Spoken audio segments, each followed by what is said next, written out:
All right. Welcome back. Oh, it's good to be back. To the A Guiding Light 911 online podcast. Right. We're in the middle of our deep dive into the 12 steps of Narcotics Anonymous using the A Guiding Light workbook as our guide. Right. Before the break, we were talking about step 6 and that decision to change. Right. But how do we actually move it's a good question. from that decision to real lasting change? Yeah, how do we make it stick? Well, that's where step 7 comes in. Okay. Humility and asking for help. So after all that introspection, Right. all of that self-assessment, we have to admit that we need a little help. Precisely. Yeah. It's recognizing that we can't white-knuckle our way through recovery. Right. We need support. Okay. And that begins with acknowledging that we don't have all the answers. Right. That we can't do it all on our own. So it's embracing humility. Precisely. That can be tough, though. It can be. Especially after steps 4 and 5. Right. You know? Yeah. Admitting our wrongs. Yeah. Taking responsibility and then saying, yeah, but I need help. Right. It's a paradox, isn't it? It is. Strength through humility. Yeah. But think of it this way. Okay. You've climbed a mountain. Yeah. You've faced some challenging terrain. And now you've reached a point where you need a helping hand to get to that next peak. To scale the next peak. Exactly. Asking for help isn't a sign of weakness. Right. It's a sign of wisdom. That is a great analogy. Thanks. So how does the workbook guide people Yeah. through this process of asking for help? Well, you know, it encourages us to think about those shortcomings we identified in our moral inventory, those aspects of ourselves that we want to change. Okay. It asks, are you truly ready to let go of those shortcomings? Well, yeah. Are you willing to humbly ask for help Right. in removing them? So it's about connecting that inner work It is. to that power greater than ourselves. Exactly. And it's not just about asking for help in this vague, general sense. Okay. The workbook invites us to get specific, to identify those areas where we need the support and the guidance.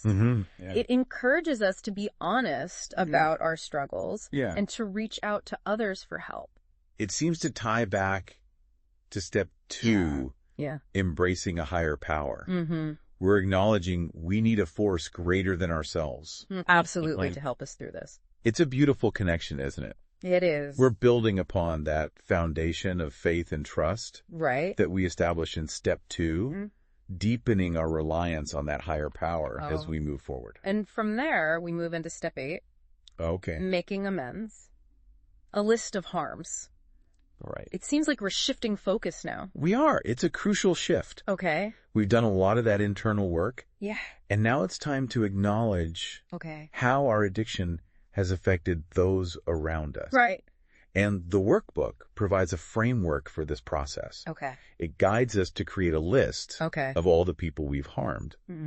It encourages us to be thorough. Right. To examine those ripple effects of our actions. That sounds pretty intense. It can be. Revisiting those past harms. It is. But, you know, the workbook does a good job of framing this as an opportunity for healing and growth. Okay. Both for ourselves and for those we've hurt.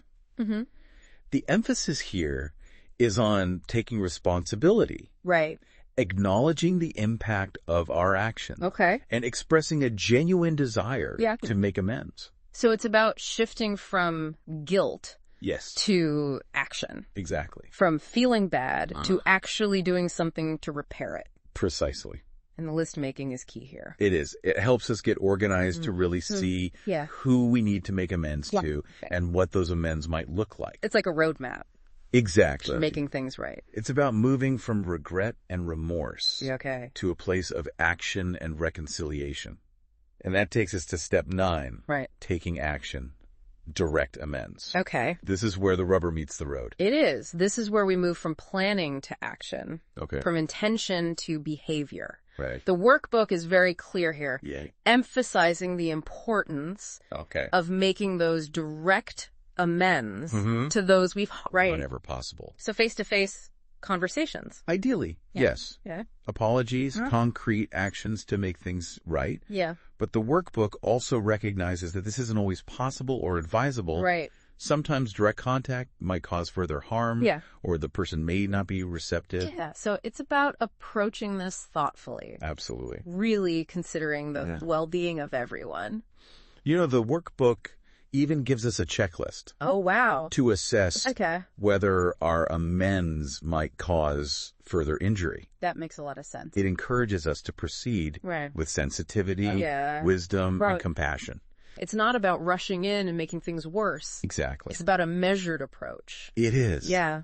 And, you know, the workbook also reminds us that amends aren't always about grand gestures or these dramatic apologies. Sometimes it's those small, consistent actions that show our commitment to change. Like showing up for someone, being reliable, making different choices. Precisely. Okay. It's about showing through our actions that we're a different person now. Yeah. Someone who's committed to making things right.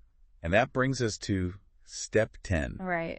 Continued self-reflection. Okay. This really highlights that this is a lifelong journey. It is. It's a crucial reminder. Yeah. We've done so much work to get to this point. Yeah. But the journey doesn't end here. Right. It's ongoing. It is. The workbook encourages us to maintain that ongoing personal inventory. Yeah. To keep checking in with ourselves, acknowledging those mistakes, and recommitting to growth. So staying vigilant, recognizing that change is a process. It is. Not an event. It's about embracing that journey with all the ups and downs and continuously striving to be better versions of ourselves. The workbook talks about this freedom and responsibility that comes with recovery.